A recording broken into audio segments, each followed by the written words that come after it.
So I have a joke for you guys. Why did the angry Jedi cross the road? Why? To get to the dark side. Oh. That's all I know about Star Wars. And today we're here to talk about Solo, a Star Wars story. I'm Kristen Smith. I'm Bob Hoose. I'm Paul Asay. And we're here with Plugged In.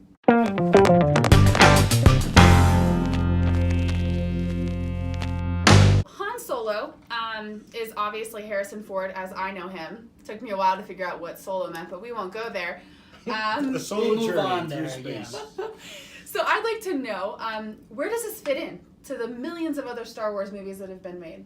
That you've never seen. That you've never seen. Semi-seen. Where does it This fit is in? the movie that fits in just before Episode 4, which was obviously the very first Star Wars episode that first aired back in 1977. 77.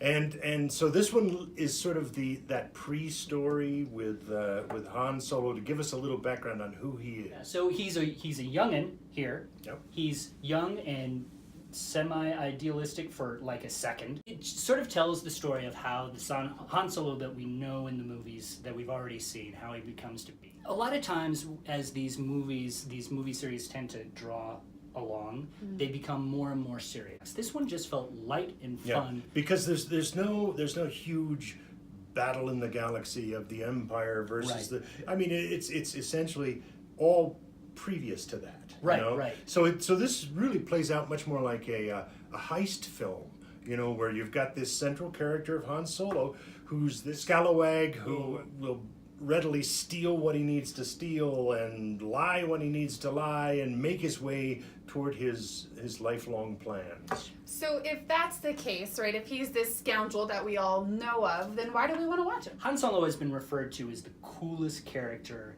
in American cinema. Yeah. And I think a lot of it is because of his rogue-like nature, right? I think that when you look at American movies, there's oftentimes this sort of loner, this guy who doesn't always do the right thing in every situation, but he still has sort of this heart of gold. There's like a spiritual connection with this too, in a certain sort of way. Because I think that as people, we're all sort of aware of these dual sides to us, where we want to do certain things that we know that we shouldn't. We have this selfish nature inside ourselves. And yet there's this desire to feed something better, something holier than us. And let's face it, the whole Star Wars, even though there's really no spiritual content in this film, that you would say this is spiritual. Right. But the whole Star Wars universe itself is based on the Force, which is very faith-like. But of all the characters that we see in the Star Wars universe, I think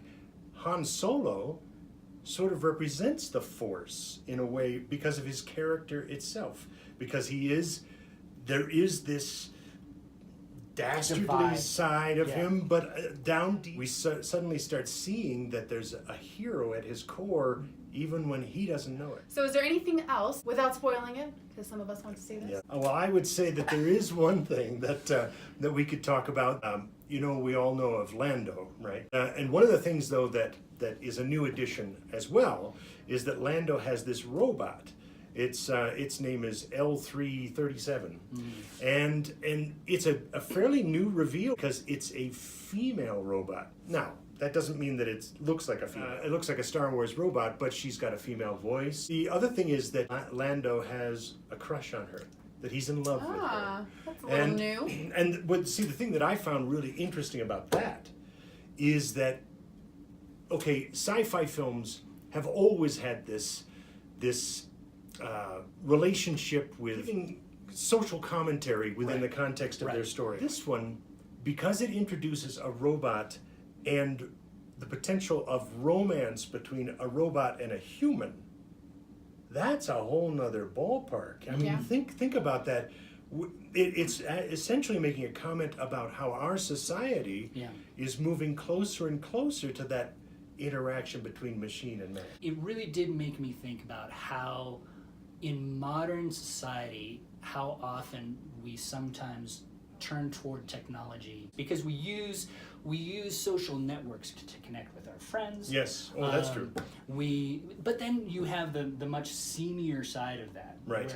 Where you have people getting involved with online porn, where all of a sudden it seems like the human connection it's is taken no away. longer a part of it at all. Exactly, and look how far, how much change has happened in the course of our history because of the internet and how that impacts things like that, like the very things you're talking about. It just changes relationship. It really changes relationship, and I think the idea of intimacy has changed in a certain way because of the internet. And I think that for people who are growing up in this age, it becomes a very confusing world to deal with. But the whole thing with the robot is light, but still an interesting commentary. Well, and I think it could provide good conversation with people who see the movie. This is not a deep movie, but there are elements in it that can foster deeper conversation with your kids, with the person you're seeing it with.